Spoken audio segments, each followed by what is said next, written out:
ajantsika hatrany amin'iny fa tahorinany tanàna ny Fianaratsoa dia ny mponina sahirana teto Andrenivohitra indray no nahazo ny tosika fameno izay notanterahana teny amin'ny lycée technique Larby ny fanombohana ny fizarana ny vola fanampiana ho an'ny teto Antananarivo.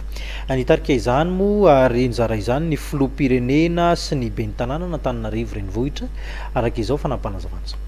Misy 703 ireo fianakaviana nisitraka ny fanampiana tosika fameno izay toa anara sosialy avy amin'ny fanjakana malagasy sy ny banky iraisam-pirenena entina hanampiana ireo tokantrano tena sahirana sy marefo. Vola iray hetsy ariary ny tosika fameno ka raisina amin'ny alalan'ny postra monnaie. Fokontany misy misy Alarby Amboniloha, Ivandry, Soavimasoandro, Morarano sy Ambodivoanjo ao anatin'ny boriboritany fahadimy misy no nisitraka ny fanampiana amin'izao fiandohany izao. Voalohany voafatina mba hoentina hifampitsinjovana amin'izao sedra lalovan'ny firenendreo izay hoe nareo zany dia mahazo amin'ilay hoe tosika fameno fanombohana ihany izy io satria fantatra fa-fianakaviana mila an'izany fanampiana izany nareo voafatina arak'izany izay ny amezana anareo an'izao fanampiana izao.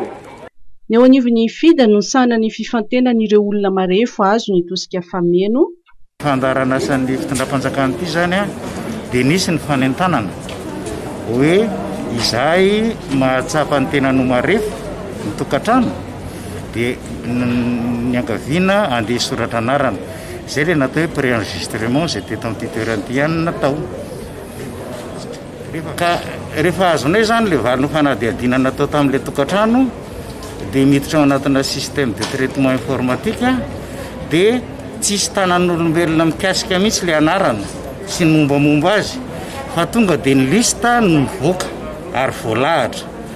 Dia rehefa voalahatra ny lista ny lisitry ny olona zany izay natao fanadihadiana dia noentimanana ny mamaritra ny isany satria voafaritra ny isan'ny olona mahazo an'ity arakaraka noentimanana raha tsotsorina dia ny vola mety ho zaraina. Izay zany no atao hoe mekanisma nanaovana an'izao opération zao.